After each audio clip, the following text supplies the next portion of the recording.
Welcome to Sagenheim, where we bring the Thidrekssaga back to life. And that is why in the last episode, people heard about 12 robbers and their leader, a deception of Hildibrand, as well as of fire and flames. And so here now, from the olden days, something new. They rode their way and arrived in the evening at the place called Her. This farm belonged to King Thidrek, Thidrek's father. Hildibrand's wife was in charge of it. They stayed there one night and rode the next day to Bern, which was not far away. Didrik was told as he sat at a table that Hildibrand had arrived and that Earl Hornbogi and Heimir had come along with him. Then he stood up and went out to meet them.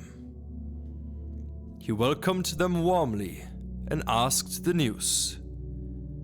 He still had not spoken a single word with Vidga, because he did not know who he was. Vidga took off his glove. It was inlaid with silver, and laid it in Thidrek's hand. And Thidrek asked what that meant. Vidga answered, "With this I challenge you to your first single combat. You are the same age as I am, and I have long heard about you. I have undergone much trouble and pain since I left home, so that I can match myself with you, and see whether you are as great a warrior, as is said in every land. And now I wish to fulfill my mission, if you will not deny me. I am now as ready to fight with you as I was the first day I left home. Already then, I would not allow myself to be held back. So eager I was to go to a single combat with you."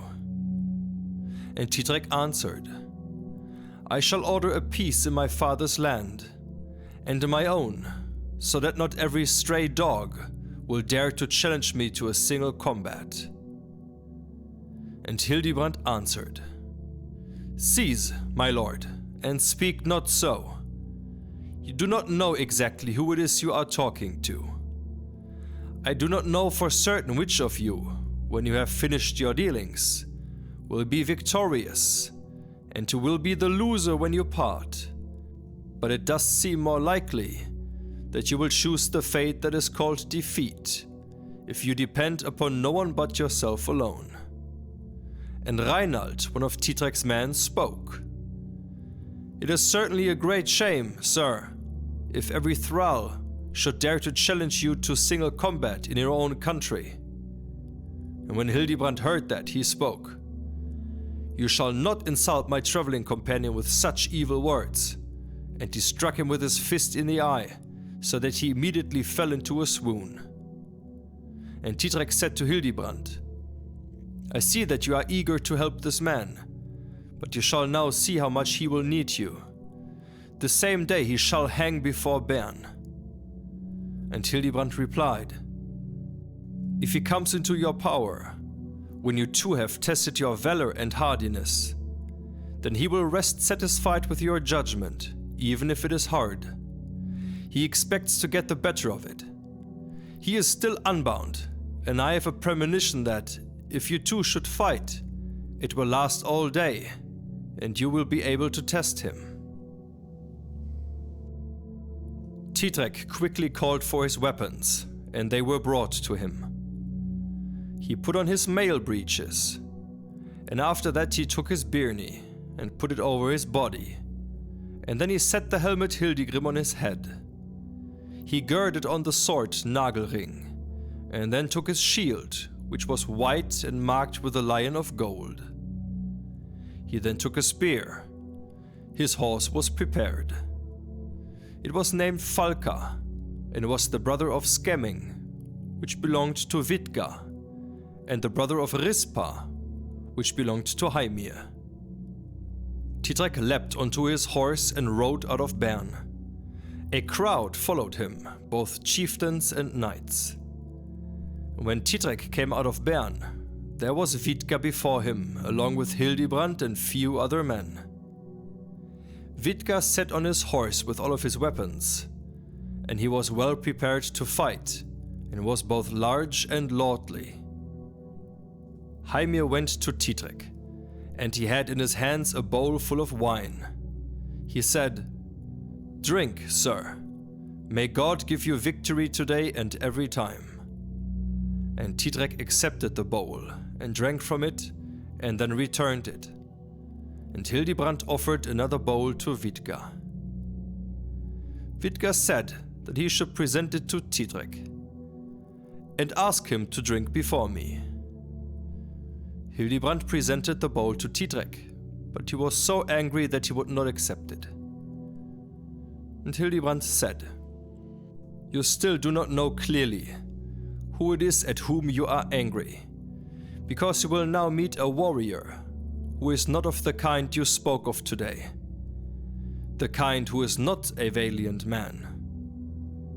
And he returned back again and presented the bowl to Vidga, saying, "Drink and protect yourself afterwards with courage and valor, and God will show his aid and will let you come out of this well."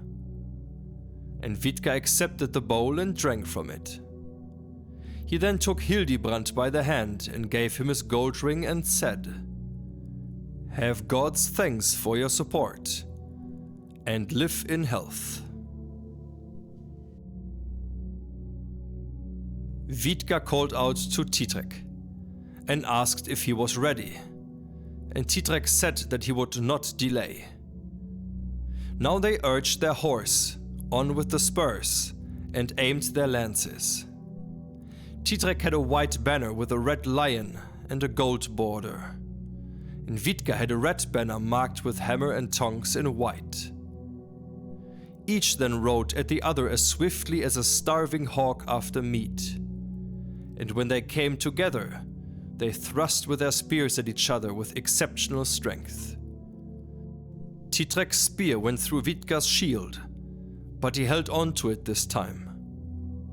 And Vidga's spear stuck in Thidrek's, so that the shaft broke into 3 pieces. And now each horse ran from the other, and thus they parted for the first time. Vidga called to Thidrek, "Turn your horse and spur him on again boldly. You still hold your spear, but I have lost mine. I shall remain still before you, and we shall try a second time. You will either lose your spear just as I did, or else fell me to the earth from my horse." Vidga drew his sword. Thidrek turned his horse back and rode boldly and rapidly at Vidga. Thidrek aimed his spear at Vidga's chest, and certainly intended his death. But Vidga hewed the spear shaft apart with his sword, and with the same blow, he cut the pointed end off his own shield. He still was not wounded, because his heart Birni protected him this time. They parted again, and the horses galloped away from one another. Each leapt from his horse and went towards the other, and they fought furiously with their swords. Vidga dealt many stout blows, but he also received them. And Vidga set out to deliver a blow that he thought Thidrek would notice if it went as planned. And he struck with all his strength at Thidrek's helmet, but the helmet was so hard that the great blow did not harm it. Something had to give way, so the sword broke into 2 pieces. Vidga then said, "May God turn his wrath on you, Veland, that you made such a bad sword, since you could do so well when you wanted to.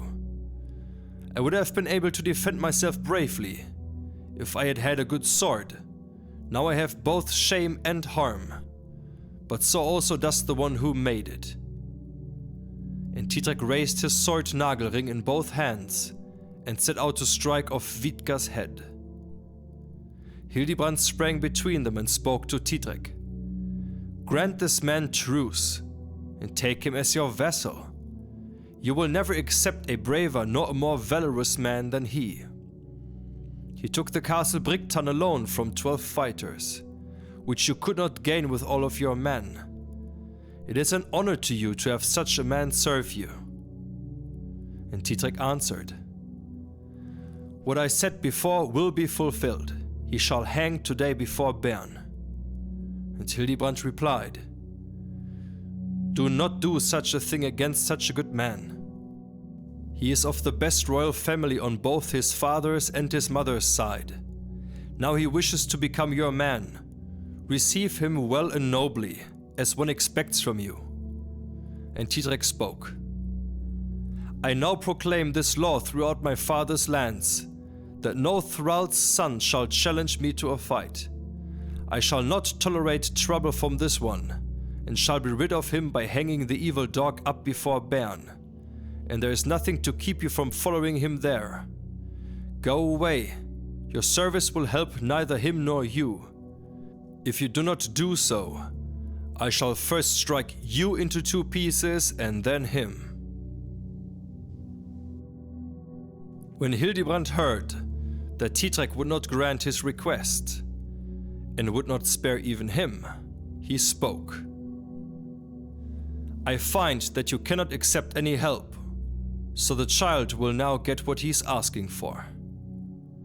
And Hildibrand drew his sword from the sheath and spoke, "May God prevent all men from breaking their word.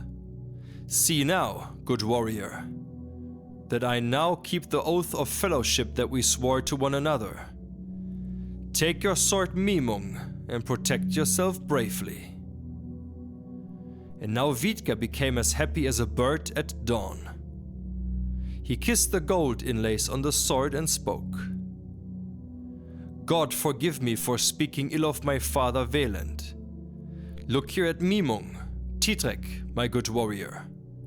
Now I am as eager to fight with you as a thirsty man for water, or a hungry man for food." And he struck at Thidrek again and again, and every time he broke off some part of his birni, or his shield, or his helmet, and Thidrek was unable to counter one blow with another. Now he could do nothing but protect himself. And he had his hands quite full, and had 5 wounds besides. Thidrek now realized how this fight would turn out. If he did not receive any help, he would be defeated. And he called out to Hildibrand, his master, "Come here and end this battle. I do not see how I shall do that alone." And Hildibrand replied, "When I wanted to separate you, you did not want to accept my advice. You would have gained honor and fame from this battle, and it would have been made known in every land. It makes me happy that you won't be able to say ever again that I lied to you when I said that Vidga was a good fighter and a valorous man. Now I see that your birni is cut, and your shield broken, and you are suffering from great wounds. And you may well end this battle with shame and dishonor. You have chosen arrogance, pride, and cruelty. You bring it to an end if you can. The decision is Vidga's, whether to pass the same judgment on you that you had passed on him, or to grant you better than you deserve." But when King Thidrek saw that his son might be defeated, he took a red shield and went between them. Vidga spoke, "What do you intend to do, king? Why do you act thus? I tell you truly that if you wrongfully want to make me an outlaw in your country, and to have me killed by your men, then no man shall call you a better warrior or a better man. And this will also be well avenged, because I have an uncle who is no less powerful a king than you." And the king spoke, "Good warrior, I do not wish you anything but good. I want to ask you to spare my son, because I now see that he will lose if you fight any longer. If you do this, I will give you a castle in my country, and you will be a count over it, and you will also make an excellent marriage, if you wish." And Vidga answered, "I certainly do not want what you are offering me. He shall have the same fate he offered me, unless you compel me with an overwhelming force of your men." And the king went away, and they began fighting anew as hard as they could. And Thidrek defended himself well and bravely, but Vidga attacked exceedingly hard. Vidga struck at Thidrek's helmet, Hildibrand, on the left side, so that it was cut apart to the right side, and flew apart and fell off, and some of the hair followed it. And when Hildibrand saw that Hildibrand was broken, he sprang between them and said, "Good comrade, Vidga, for our fellowship's sake, grant Thidrek a truce, and accept him as a comrade. And even if you ride all over the world together, no one will be called your equal." And Vidga spoke, "Even though that is not what you offered me, I shall accept your offer for the sake of our comradeship." And they gave up their weapons and shook hands. They became good comrades and went back into Bern as friends. And thus, part number 18 has arrived at its end. In the next episode of the Thidrekssaga, you will hear about the fort named Drekanfields, about the woodland Osning, and the warrior named Ecke. So stay tuned, and thanks for tuning in, and see you again next time, back here at Sagenheim.